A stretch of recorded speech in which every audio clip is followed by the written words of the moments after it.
let me ask you to help me welcome Lee Brockington.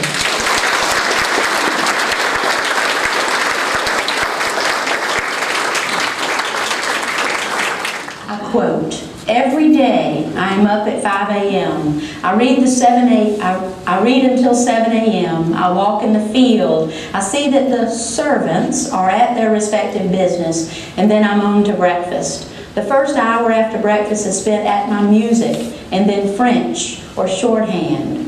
So wrote a 17-year-old Eliza Lucas in 1740. When, as a native of Antigua, as a girl educated in London, became an agronomist, an agriculturalist, a pioneer in the first successful production of indigo. Her father owned plantations in Charleston and also owned the Waccamaw, so Eliza has remained an interest to me. The rest of her letter book or her journal entry that day, after my shorthand, I devote the rest of the time till I dress for dinner to Polly, her sister, and to 2 black girls whom I teach to read. And if I have my papa's approval, my mama's I have got, then I intend to be schoolmistress for the rest of the Negro children. This caught my eye in 1984 as I began my work at Hobcaw Barony and was studying Belle Baruch and other notable women. Eliza's research and interest in agriculture is a well-known part of our South Carolina history. She was not the first to plant indigo, but she was the first to make indigo successful. She made it profitable, and it was her education, her ability to read and to write, her ability to think and to reason, to observe and to study that made her successful. I became aware of other stories of other people and their experiences, and I wanted to share them with you. As I studied and read more, I discovered there were stories of men and women, of wealthy and slave, of religious and secular, of private and public schools, and of libraries. Our own Georgetown County Library, the oldest library in the state, founded in 1799. I discovered enough information to share with you in 4 centuries. No, wait, that didn't sound right. That's a long time to have you sitting still. I found enough information from 4 centuries to share with you in 2 lectures, one today and one next week in Georgetown at the Friends of the Georgetown Libraries meeting on Tuesday, and we'll reiterate that shortly. But today, the education legacy of the 18th and 19th centuries, and then next Tuesday, the education legacy of the 20th and the 21st century. We're 17 years in now. What happened in 2000 is history. Imagine our Carolina colony, founded in 1670 in Charleston, and by 1706 the Anglican Church was established and 10 parishes were established in our Carolina colony. A parish which would encompass religious, political, social, and educational concerns of the community. In our area, the first parish was 1721, and it was named Prince George. Prince who would become king, King George II, in a few years after the parish was established. By 1734, there was a second parish carved out called Prince Frederick, the man who would be father of King George III, the king during the Revolution, the king that Carolinians most often called Mad King George. So here we had Prince George, here we had Prince Frederick, and then Prince Frederick, we got ready to establish a 3rd parish in this Georgetown district, in this part of the colony. And somebody said, why y'all keep naming them after royalty? Y'all ought to be naming your parishes after saints, like we're doing down in the Charleston district. And so when All Saints Parish was established, it was like, yeah, all right, All Saints. We got that covered. Just all the saints, all the saints. All Saints Parish, established by 1767. Early land grants predated these parishes. 1705, a grant. 1710, 1711 to the very first Pauli. And in 1718, a proprietary grant. Think of a royal grant, think of a king's grant, and think of a proprietary grant. Hobcaw barony was a grant given directly from the king to one of the Lord's proprietors, the governors, the owners, the supervisors of the Carolina colony at that time. 1718, Hobcaw barony. Hobcaw, which according to one third grader means chinchilla. You know, you can teach a third grade class for 3 hours, inside, outside, on the school bus, and you think they got it. And then right before they drive away, you say, now who remembers what the word hobcaw means? And a little girl without a doubt in her mind, chinchilla. But some of you lifelong teachers or parents or grandparents, remember all you have to do is look them in the eye and say, tell me what you mean. Because at that moment that child said, a chinchilla bordered by water on 3 sides like the state of Florida. I gave her half a credit because at the beginning of our time together I had said peninsula. So if I say anything today that you do not understand, you just raise your hand and I will repeat it so that we get it right. Hobcaw barony. You know, it's job security to answer that phone at the front desk. Many of our volunteers are in the audience today. We get calls for hobcow, cob, corn cob, baroni. I like corn cob macaroni. But you know, if you grew up in Nebraska, barony is not going to be a common word. A baron, the king's representative, and a way for the king to get his representatives, his men, to this colony to begin settling it and to begin making it pay for itself. The British goal in creating any colonies, to create this colony, is to make money for the crown. And to do this, whether seeking gold or silver, timber, and agricultural crops, in our case early, indigo, silk, and rice.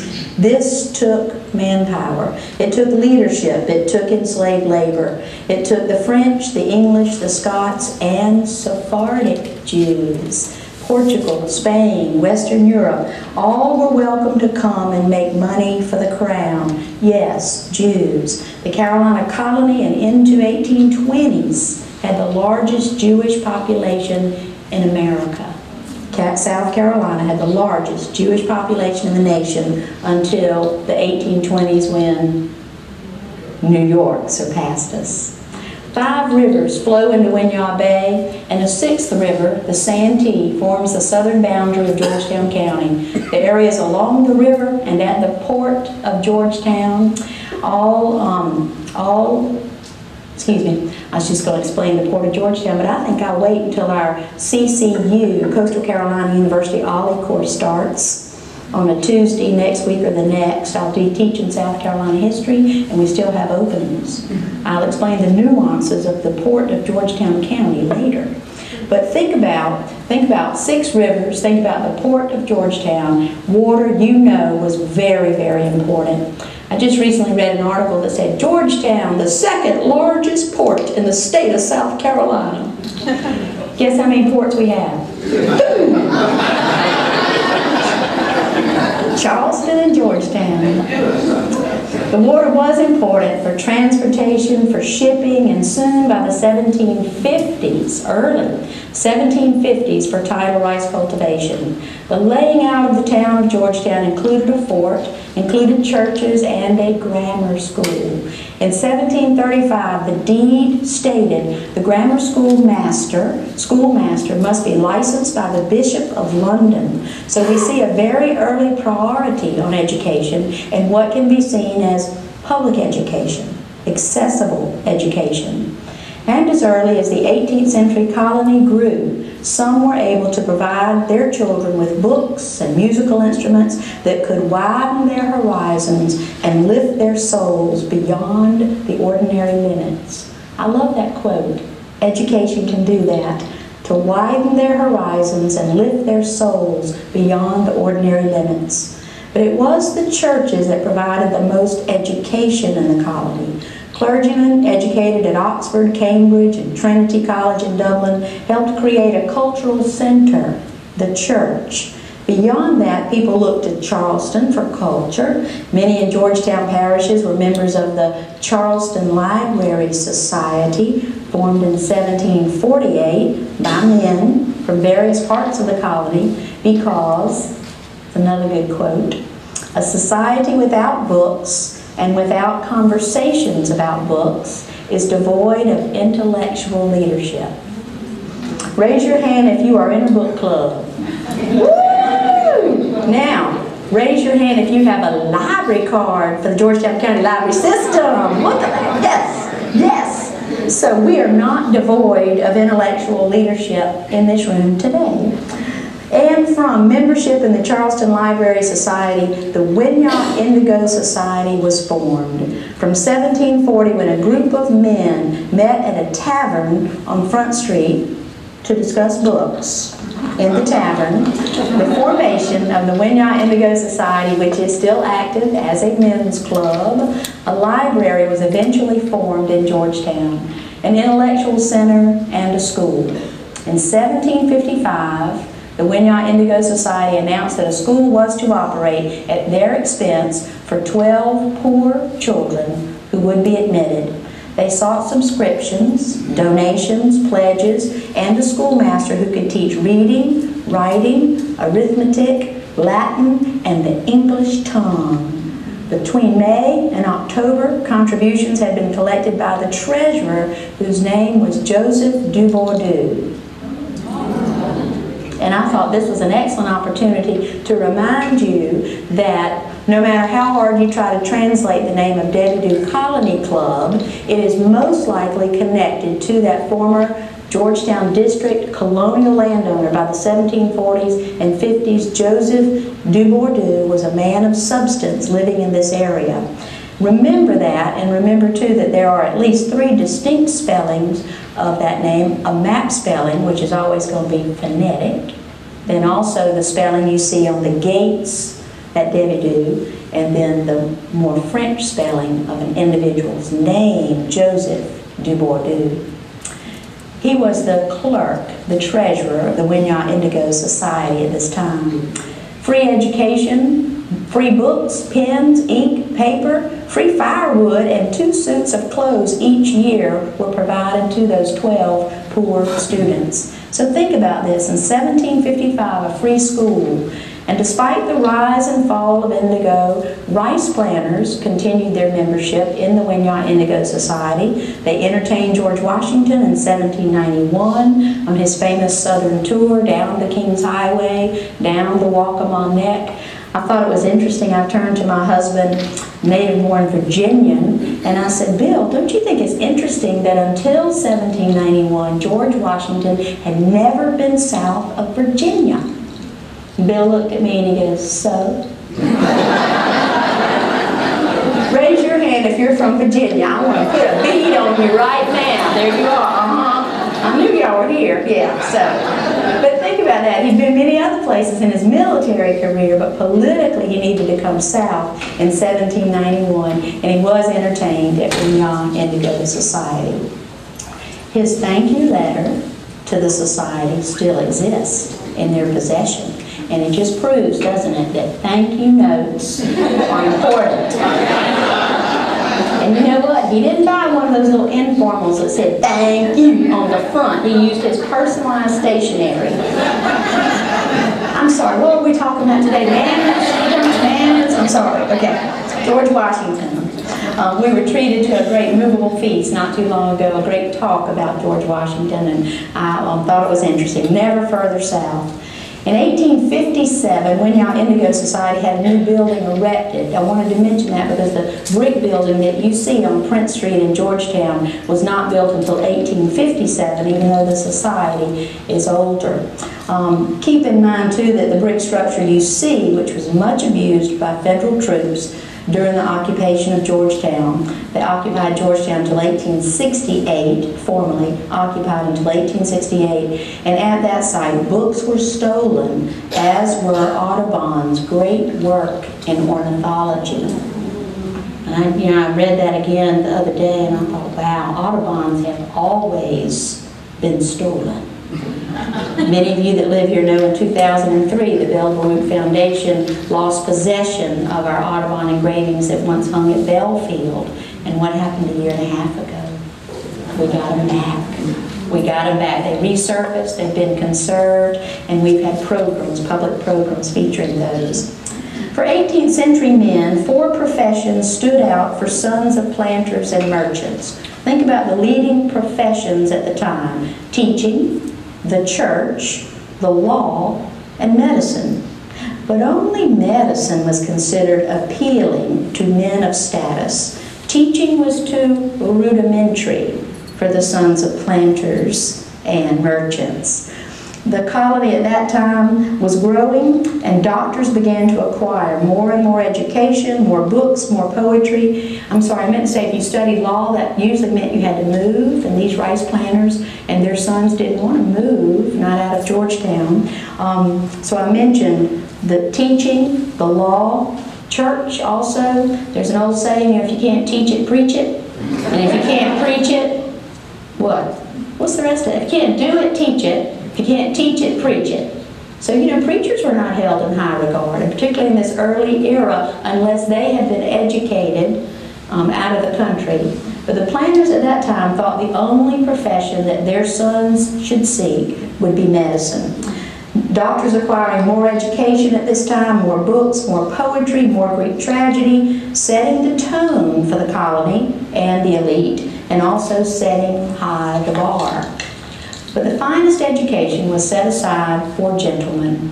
European universities, schools in Geneva, Eton, Cambridge, Westminster, these were second-generation colonists, and they were already doing well enough to send their sons back to Europe.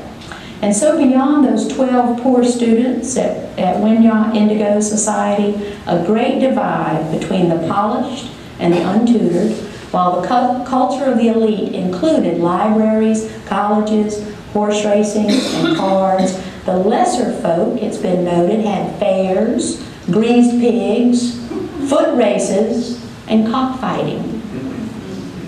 10%. We're talking about it even today, aren't we? The 10%. During and after the Revolutionary War, America's first Civil War, there was economic depression, agricultural losses, and general rebuilding. South Carolinians beyond the coastal elite had won the war. Francis Marion and his ragtag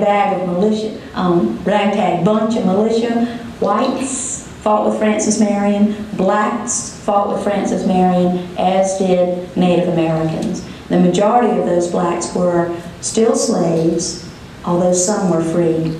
Francis Marion especially was known to ride on former wild horses of South Carolina. That wild horse today is our state breed. I mentioned it in class the other day, and I wonder who wants to shout out our state breed of horse. Yay! I'm so glad so many of you know. It's Marsh Tacky. Horses with Spanish DNA brought to our coastline, left by Spanish explorers, left by early settlers perhaps, and then horses that have continued to breed in the wild until the 1950s, but horses that have continued to exist in captivity since that time. Marsh Tackies, so named because tacky is an Old English word for common.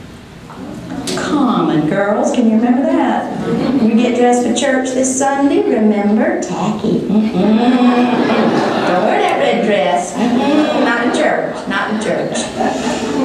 Think also about the Revolutionary War, and following that, the French Revolution in the 1790s brought some reforms. Reforms to this area also, like a newspaper. Georgetown Times claims to be the oldest newspaper in South Carolina. It wasn't always called the Georgetown Times. There's always a qualifier. But we've got the oldest library in the state. We've got the oldest newspaper in the state. Also, a Methodist congregation and Baptist group began to have an ingress in our culture. Francis Asbury, the Methodist, was active here in 1785 and was a great abolitionist. The Baptists were not as great abolitionists, They weren't pushing that cause, but they certainly were interested in education for their white and their black members. The Christian conversion by slaves of slaves was important to their masters, as a Christian slave was most often easier to discipline. Certainly our Episcopalians, our Baptists, our Methodists were interested in their souls, but most slave owners agreed to their slaves being Christianized because they also understood a Christian slave is a better disciplined slave. In 1801, a very well-educated woman came here to Georgetown, up the Waccamaw River. She had studied in New York City under a French Huguenot teacher, and this woman spoke 7 languages. She was so well educated. She had also studied Plato, Socrates, and Cicero. Her studies included philosophy, poetry, and history. And at 17 years old, this well-educated woman came to our area, and guess what she became? A plantation mistress, a wife, a mother. And yet she had been groomed by her father to be the Empress of Mexico, or at least the daughter, the hostess for the President of the United States. Who are we talking about? Theodosia Burr Alston. She was the only child of Aaron Burr, who had to give up the election in 1801 to Thomas Jefferson, and who then killed Alexander Hamilton in that famous duel. Theodosia was so well educated, but as many smart women are treated, as many smart women are misread, mistrusted, or treated with contempt or indifference. After her marriage to Joseph Alston, who inherited the Oaks and whose father lived at Clifton, a plantation part of Arcadia today, whose relatives owned Hagley, the Alstons, at that time, they traveled on their honeymoon, Theodosia Burr and Joseph Alston, to Niagara Falls. And before you think, oh, how cliche, remember they were the first couple to do so. Isn't that interesting? I once said that Theodosia Burr Alston was the first white woman. At first I said she was the first woman. So then we had a conversation about the Native American women that were at Niagara Falls long before Theodosia. So then I said Theodosia was the first white woman at Niagara Falls. And following a talk about Theodosia, someone came forward, Ellie Tootin, a great docent at Hong Kong, and he said technically there was a woman who was kidnapped and taken to Niagara Falls. So let me refer to my notes. Theodosia Burr Alston was the first white woman to willingly go to Niagara Falls. You got it? Okay. I love it though. I love that nuance. I love those qualifiers, but I like to get it right. So Theodosia was the first white woman to willingly go to Niagara Falls. Definitely the first woman to honeymoon there.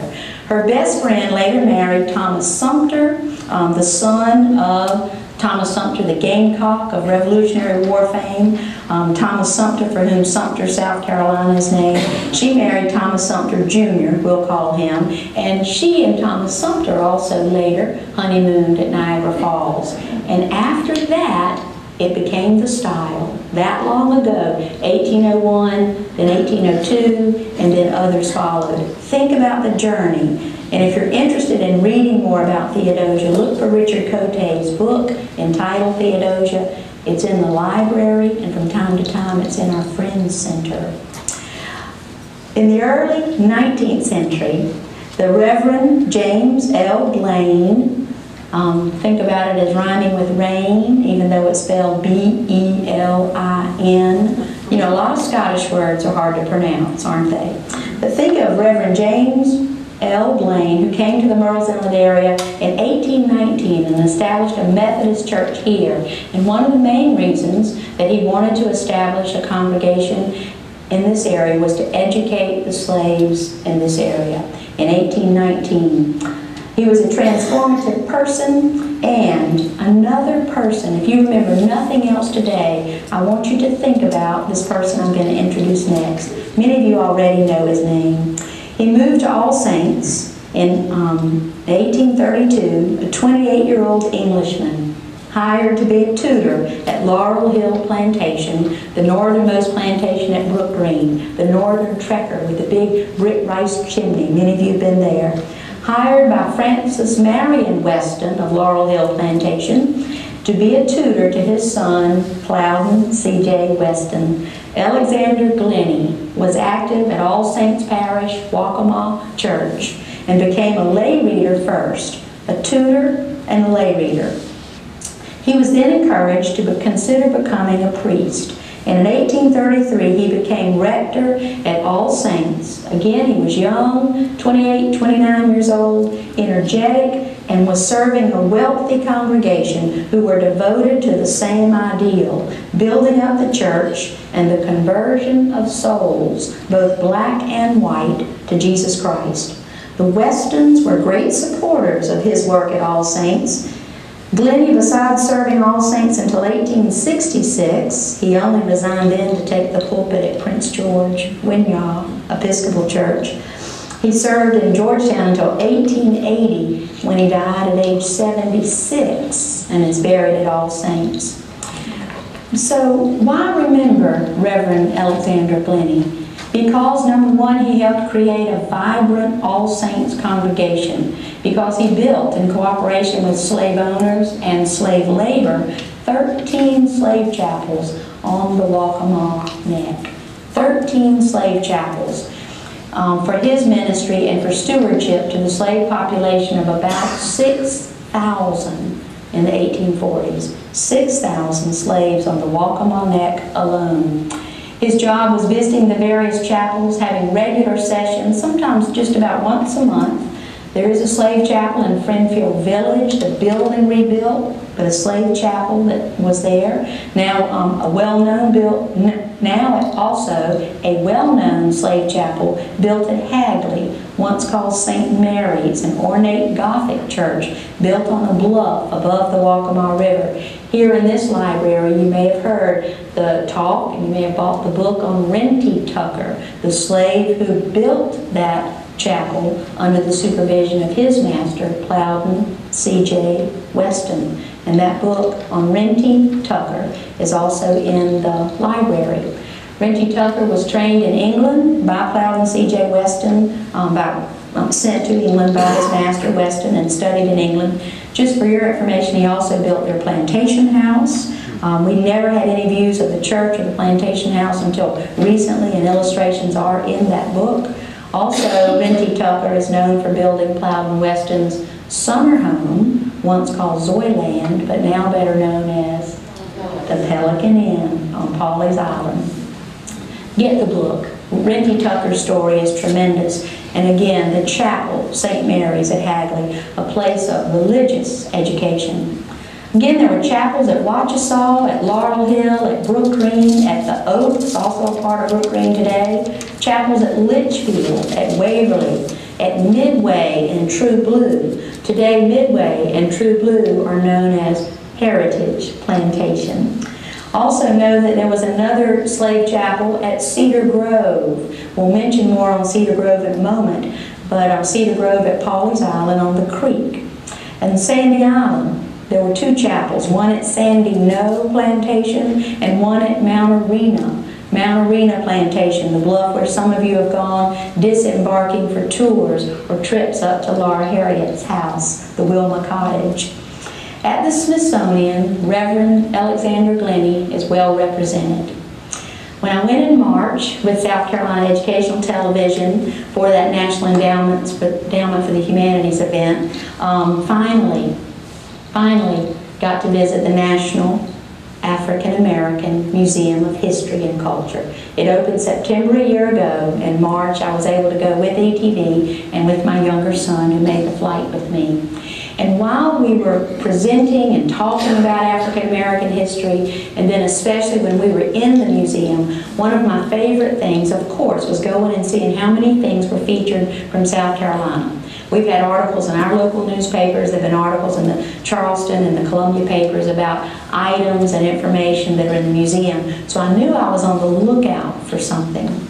By the same token, as we went around with the director, Dr. Lonnie Bunch, who had visited Hobcaw in 1990, he'd never seen African American grave decorations. And somebody, a colleague of his, said, go to Hobcaw. And it was my great pleasure in 1990 to walk him through the woods, deep into the woods, to the Marietta Cemetery, where African grave goods are there.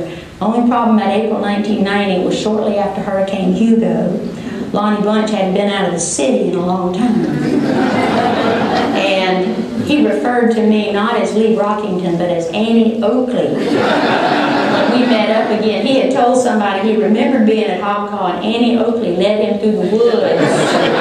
And it's funny because he's been telling the same story that I've been telling since 1990, in that at one point, close to the cemetery, I threw over my shoulder, "Oh, Lonnie, I forgot to tell you, look out for snakes."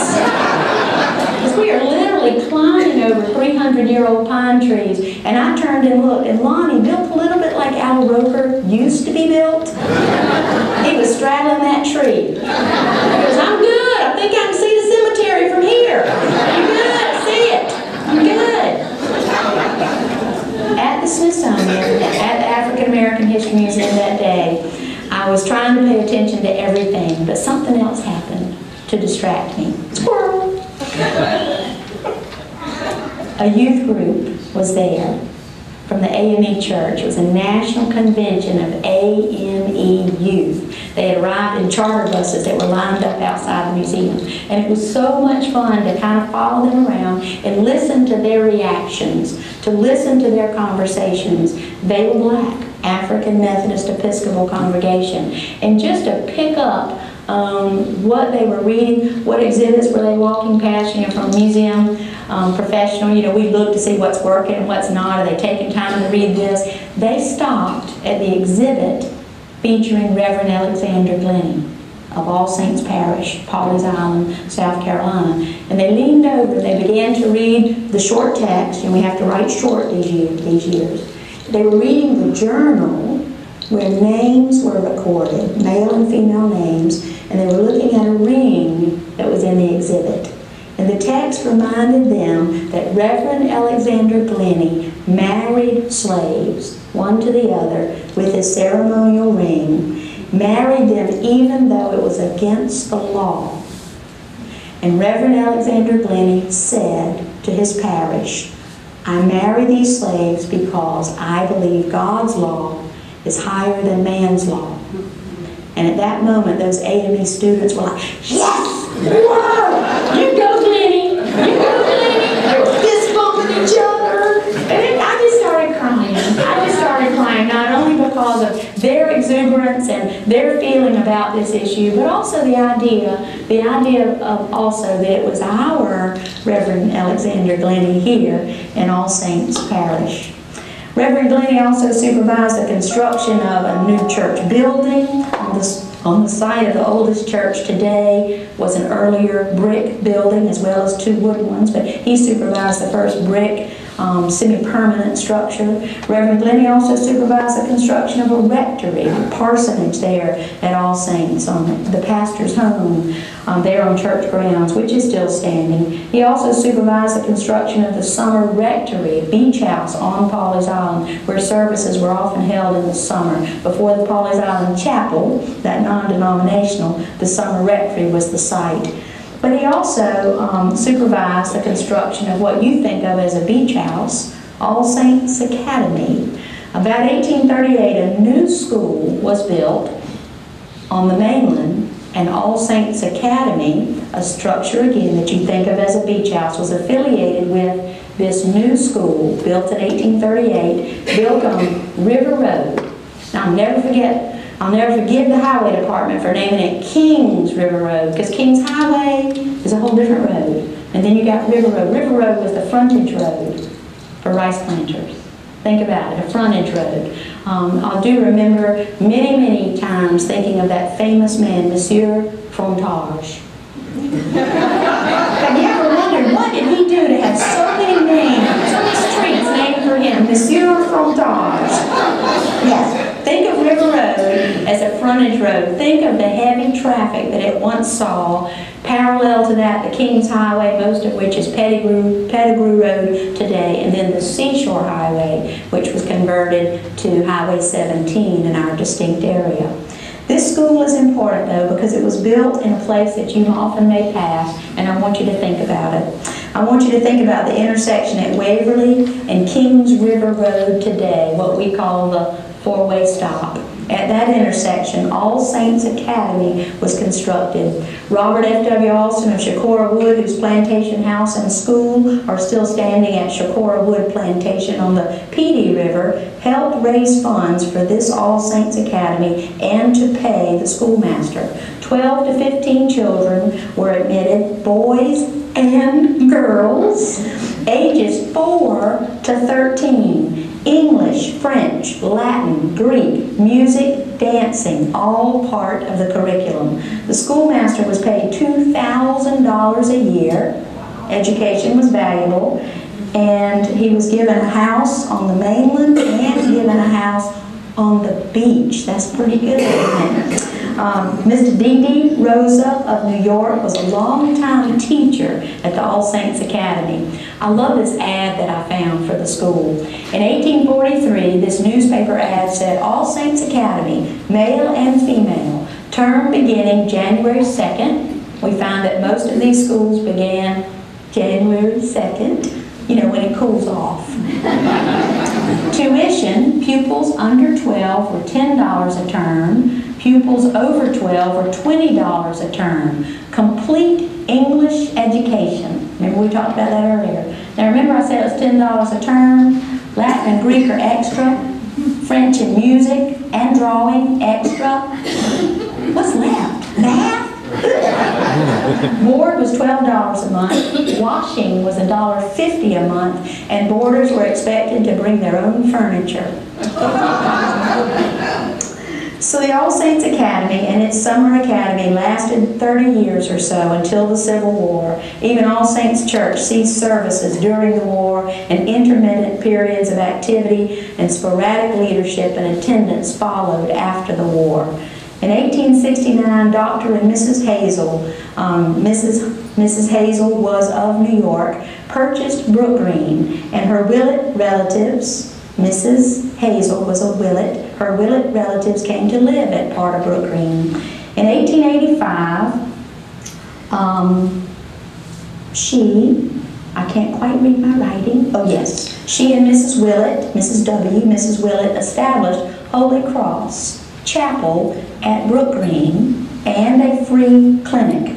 Dr. Hazel continued his work training black women to be nurses and trained midwives and caregivers at Cedar Grove, what many people call Cedar Grove Plantation, but an estate located behind today's village shops with the red roofs, not too far from the Hammond shop, Cedar Grove, where he trained nurses, midwives, and caregivers in medicine. The Hazels and the Willets, post-Civil War, were very interested in the black population, getting them educated and providing medical needs for them, teaching, and a church.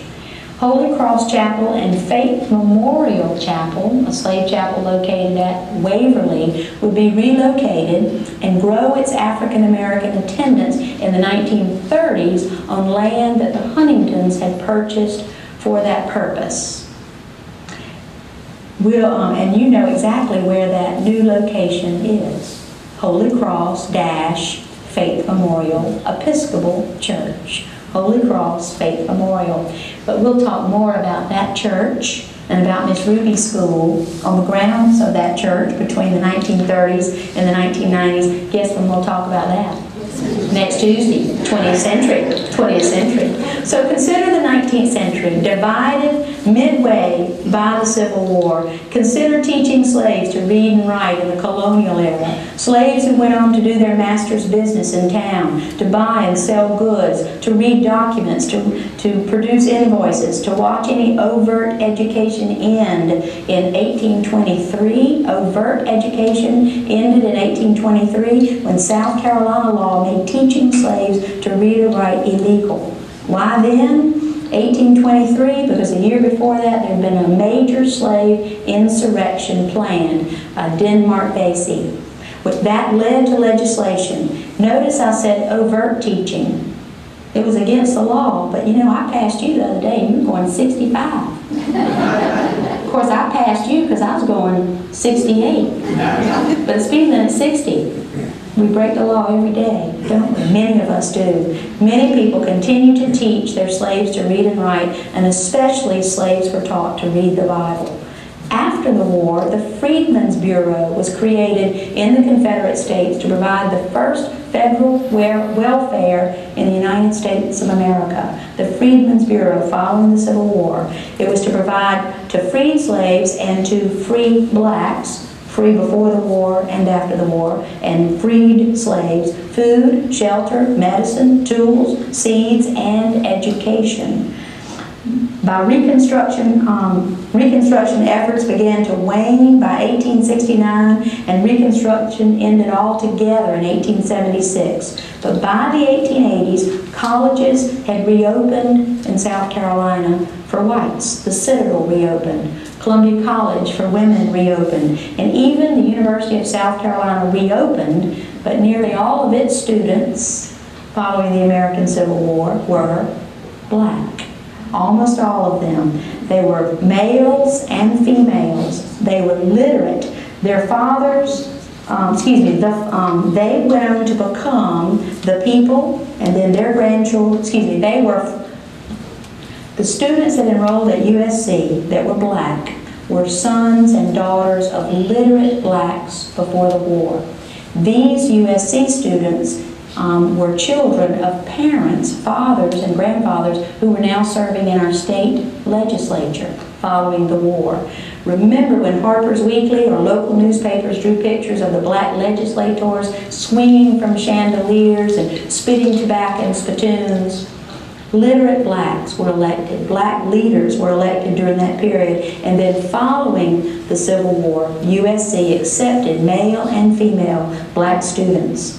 Sons of planters who had originally attended college abroad in the 18th century and then in the North in the early 20th century, in the early 19th century at Ivy League schools. Well, in the early 19th century, particularly by the 1830s and 40s, the mood had changed in the North. And so colleges were established in South Carolina, or planters' sons began to attend schools like the Citadel, the College of Charleston, and the University of South Carolina, founded in 1801, first for the planter elite, as some would say. Following the war, Clemson opened in 1889, literally as a knee-jerk reaction to the Carolina elite. Ben Tillman, one of the most virulent racists in South Carolina ever, Pitchfork Ben Tillman, tainted Clemson University today due to his overt racist views, his statements, and his actions. But good news, Clemson University is dealing with it. They're dealing with it. Blacks in South Carolina began to access what we think of as historically black colleges and universities. Colleges in South Carolina, like SC State in Orangeburg, also Benedict and Allen in Columbia, Voorhees and Claflin College. But in Georgetown, little changed to improve education until Episcopalians established a parochial school called St. Cyprian School. And Howard High was established, both of them with facilities in Georgetown. Next Tuesday, I will discuss the 20th and the 21st century education legacy in Georgetown. We'll talk about Rosenwall schools. We'll talk about Miss Ruby's school, Parkersville School. Remember, segregation now, segregation forever. Why did it take until 1985 to desegregate and combine Winyah High School and Howard High School, to consolidate in 1985? How could our library deny blacks the use of the library, just as Lake City in Florence County denied Ron McNair the use of his library? Ron McNair, who later worked for NASA. How do public schools in our area serve our rural communities? Education is a catalyst, especially to understanding our community. I think over and over about the library as the great equalizer. By providing access to information, by providing access to activities that hopefully broaden our horizons, what an opportunity in all of Georgetown County, particularly here at the Waccamaw Neck Library, to take advantage of what is offered and again to improve our local community. Thank you. I love coming and talking. I hope I didn't talk too long. Thank you.